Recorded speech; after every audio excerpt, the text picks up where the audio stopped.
Hello guys, आप सभी का कृष्णा ग्रुप ऑफ कॉलेज में स्वागत है। हमारा जो बीएड कोर्सिंग प्रोग्राम है, हम उसके अंतर्गत बीएड सेकेंड ईयर में अध्ययन कर रहे हैं। बीएड सेकेंड ईयर में हमारा जो पेपर है, उस पेपर का नाम है कार्य शिक्षा, गांधी जी की नई तालीम एवं सामुदायिक भागीदारी या संलिप्तता। हम अपने इस पेपर में जो सेकेंड यूनिट है उसमें अध्ययन कर रहे हैं। सेकेंड यूनिट में हमारा चैप्टर का नाम है गांधी जी की नई तालीम। हमारा जो आज का टॉपिक है अपने इस चैप्टर के अंतर्गत वह है नई तालीम यानी कि बेसिक शिक्षा के गुण। जब महात्मा गांधी जी के द्वारा नई तालीम शिक्षा का सूत्रपात हुआ था, तो जब भी कोई प्रोग्राम लागू होता है तो उसके कुछ ना कुछ गुण अवश्य होते हैं, तभी उस पर कार्य किया जाता है। आज हम अपने इस टॉपिक के अंतर्गत जो नई तालीम शिक्षा थी उनके क्या क्या गुण थे उनका अध्ययन करेंगे। नंबर 1 है मानव के सर्वांगीण विकास की प्रधानता, यानी कि नई तालीम के अंतर्गत सबसे बड़ा इसका यही गुण था कि यह शिक्षा के द्वारा मानव का सर्वांगीण विकास चाहते थे। यानी कि महात्मा गांधी चाहते थे कि ऐसी शिक्षा प्रदान की जाए जिससे कि बालकों का सर्वांगीण विकास हो सके, उनका मानसिक, आर्थिक, सामाजिक सभी प्रकार का। बेसिक शिक्षा का आधार मनुष्य के सर्वांगीण विकास की प्रधानता पर आधारित है। यानी कि अगर बालक का विकास ही ना हो सके तो ऐसी शिक्षा का क्या फायदा। इसीलिए शिक्षा का आधार ऐसा होना चाहिए जिससे कि बालक का सर्वांगीण विकास हो सके। मानव के सर्वांगीण विकास का तात्पर्य शारीरिक, मानसिक, सामाजिक, नैतिक, सांस्कृतिक, आध्यात्मिक, चारित्रिक एवं व्यावसायिक उन्नति से है। यानी कि शिक्षा ऐसी होनी चाहिए जिससे कि एक बालक का सभी प्रकार से जो भी बताए उसका विकास हो सके, तभी वह शिक्षा अच्छी कहलाएगी या शिक्षा प्रणाली अच्छी कहलाएगी। हमारा नेक्स्ट पॉइंट है मातृभाषा के माध्यम से शिक्षा। गांधी जी के सामाजिक एकता एवं समानता के उद्देश्य को साकार करने के विचार को ध्यान में रखते हुए महात्मा गांधी जी ने यह बात कही कि शिक्षा का माध्यम मातृभाषा होनी चाहिए, क्योंकि बालक अपने सबसे पहले अपने परिवार में जन्म लेने के बाद परिवार में आता है, यानी कि परिवार के सदस्यों के संपर्क में आता है, और परिवार में उसकी माता पिता के द्वारा बोली गई जो भाषा है उसके द्वारा अगर बालक को शिक्षा दी जाएगी तो वह किसी भी काम को जल्दी सीख जाएगा। इसीलिए शिक्षा का माध्यम मातृभाषा होनी चाहिए।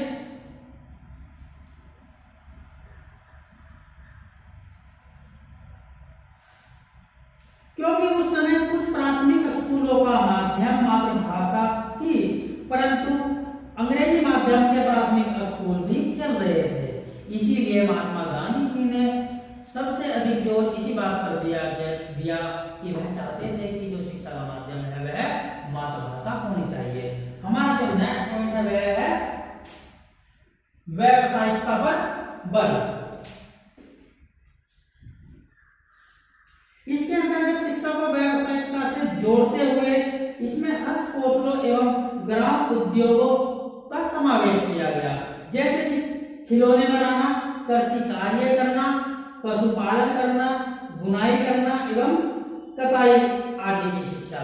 यानी कि जिस प्रकार के कार्य हैं, कृषि के, बागवानी के, पशुपालन के, कताई बुनाई के कार्य, उन सभी को शिक्षा से जोड़ा गया और इन्हीं की शिक्षा विद्यालयों के अंदर दी गई।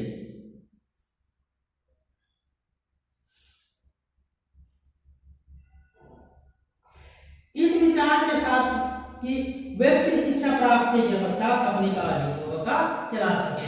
महात्मा गांधी का यह विचार इसलिए रखा गया, यानी इसलिए उन्होंने इस पर अधिक जोर दिया कि अगर बालकों को इस प्रकार की शिक्षा दी जाएगी तो वह शिक्षा प्राप्त करने के बाद अब उनकी जो जीविका है, यानी कि जीवन यापन करने के लिए जो जीविका है वह आसानी से चल सकेगी।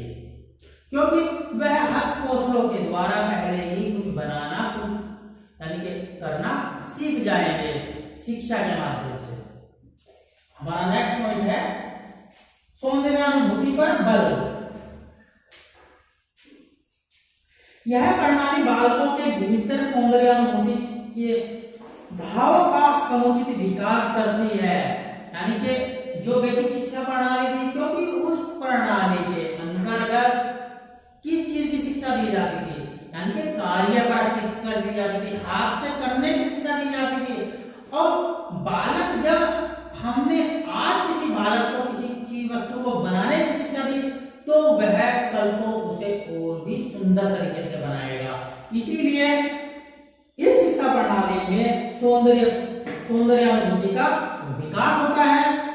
बालक दिन प्रतिदिन दूसरों से अधिक सुंदर एवं सुडौल वस्तुएं बनाने का प्रयास करता है, यानी कि रोज नई नई चीजें बनाने का प्रयास करता है। उनके साथ के जो बालक है वह यह चाहता है कि मैं इनसे भी सुंदर बनाऊं। इसीलिए उनकी मूल प्रवृत्तियों का शोधन व मार्गदर्शन भी हो जाता है, यानी कि मार्गदर्शन भी हो जाता है। हमारा जो नेक्स्ट पॉइंट है वह है वर्ग भेद एवं छुआछूत समाप्ति के प्रयास। यानी कि जो बेसिक शिक्षा या नई तालीम शिक्षा लागू करने का एक मुख्य गुण यह भी था कि इस शिक्षा को लागू करने से जब शिक्षा सभी को निःशुल्क प्राप्त होगी, तो इससे जो वर्ग भेद है, ऊंच नीच का जो अंतर है, छुआछूत यानी कि जातिवाद का जो अंतर है वह समाप्ति के प्रयास के अनुसार किया गया था।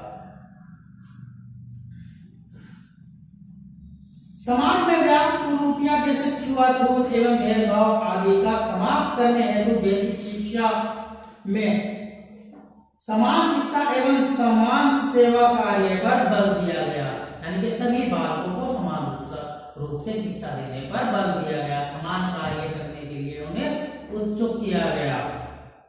इसके द्वारा इन कुरीतियों को कम किया जा सकता था, क्योंकि जब सभी जाति धर्म के अमीर गरीब लोग एक साथ किसी कार्य को करेंगे, तो उनमें आपस में भाईचारे की भावना होगी और वह सभी अपनी आजीविका उस कार्य को करके आगे भी कर सकते हैं। और इससे क्या होगा, यानी कि जो वर्ग भेदता और छुआछूत की बीमारी थी उसे कम करने के प्रयास किए गए थे। हमारा जो नेक्स्ट पॉइंट है वह है सामाजिकता।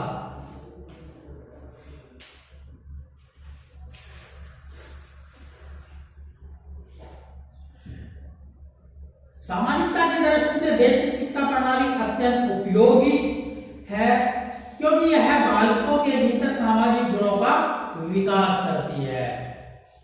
यह प्रणाली ऐसी नागरिकता का निर्माण करती है जो अपने कर्तव्य एवं अधिकारों को भली भांति समझकर अपने दायित्व को निभा सके,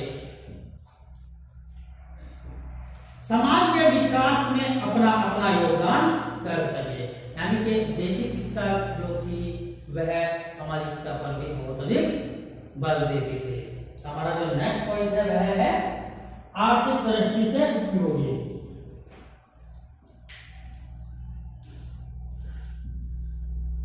बेसिक शिक्षा प्रणाली से बालक किसी न किसी व्यवसाय या उद्योग में प्रवीण हो जाते हैं, जिससे कि जो आर्थिक उद्योग धंधे हैं वह उनमें भी आसानी से कार्य कर हो सकते हैं एवं आगे चलकर वह स्वावलंबी बन जाते हैं।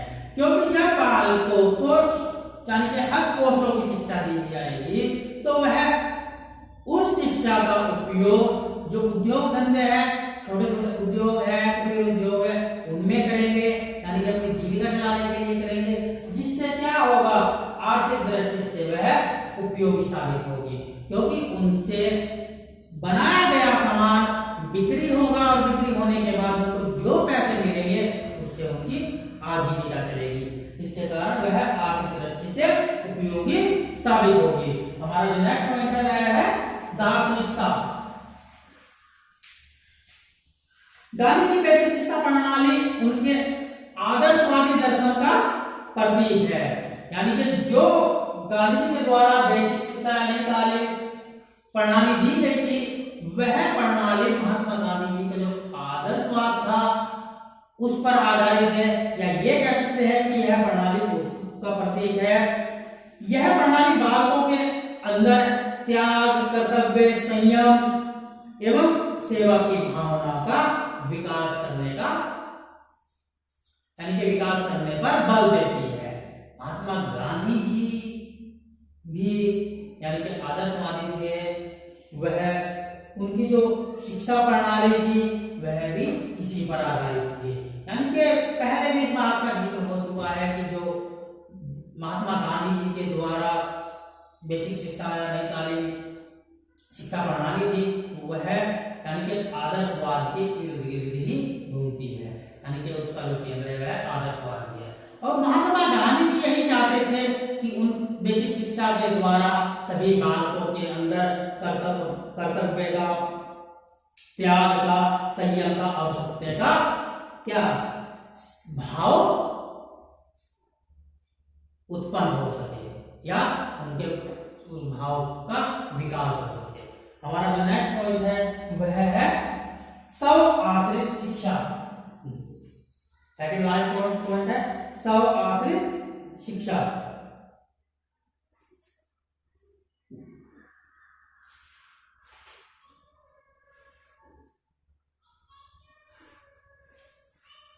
देश में उन दिनों प्राथमिक शिक्षा को अनिवार्य एवं निःशुल्क बनाने हेतु पर्याप्त धन का अभाव था। यानी कि ये बात तो कह दी गई थी कि भारत देश के अंदर जो प्राथमिक शिक्षा है 7 से 14 वर्ष के बालकों के लिए वह अनिवार्य कर दी जाए, यानी कि सभी बच्चों को शिक्षित किया जाए और वह निःशुल्क दी जाए। लेकिन उस शिक्षा को अनिवार्य और निःशुल्क बनाने के लिए किस चीज का अभाव था? धन का अभाव था। अब स्व आश्रित शिक्षा का यही मतलब था कि उस समय जो बालकों के द्वारा बनाई गई वस्तुएं थी, उन वस्तुओं को बाजार में बेचने के बाद जो धन प्राप्त होता था उससे विद्यालयों का खर्चा चलता था, जिससे कि जो उस समय के विद्यालय थे वह भी आसानी से चल पा रहे थे, यानी कि चल सकते थे।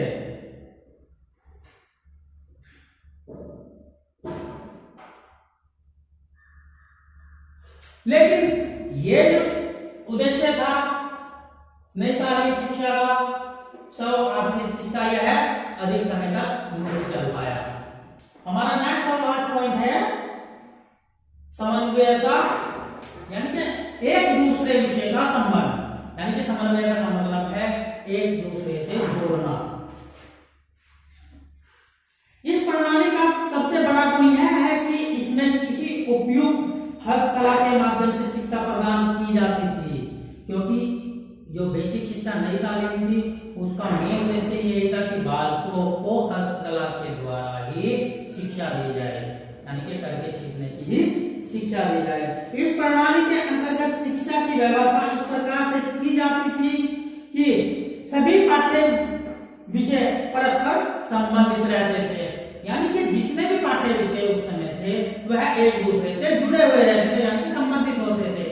यानी कि अगर हम एक विषय की पढ़ाई करते हैं तो उस विषय के अंतर्गत पाठों में दूसरे विषय का भी समावेश मिलता था, जिससे कि हमें यह लगता था कि यह एक से ही विषय है।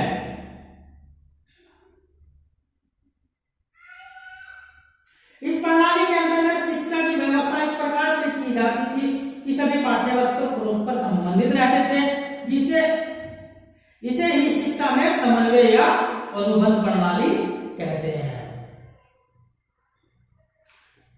इससे समस्या के प्रति बालकों में एक जिज्ञासा की भावना उठती थी, यानी कि बालकों के अंदर कोई समस्या आ गई, यानी कि बालकों को कोई समस्या आ गई तो उसे समस्या का समाधान करने के लिए जिज्ञासा होती थी, जिसके लिए वह दूसरी पाठ्य वस्तुओं को भी अध्ययन करते थे। वे उसे पूर्ण करने के लिए अग्रसर हो जाते थे। इस प्रणाली में बालक विभिन्न विषयों का ज्ञान अलग अलग प्राप्त ना करके बल्कि हस्तकला की सहायता से समस्त विषयों का सह संबंधित करके लाभकारी ज्ञान प्राप्त कर लेते थे। यानी कि वे प्रत्येक विषय का अलग अलग ज्ञान प्राप्त नहीं करते थे। जो हस्तकला की शिक्षा दी जाती थी उसी शिक्षा के अंदर वे सभी जो विषय थे उनको आपस में एक दूसरे का संबंध करके वह उनका ज्ञान प्राप्त कर लेते थे और उसका लाभ उठाते थे। सो गाइस, हमारा जो यह टॉपिक था बेसिक शिक्षा नई तालीम के जो कुछ गुण थे जिसके बारे में हमने अध्ययन किया, हम अपनी नई वीडियो में नए टॉपिक के साथ आपको दोबारा मिलते हैं।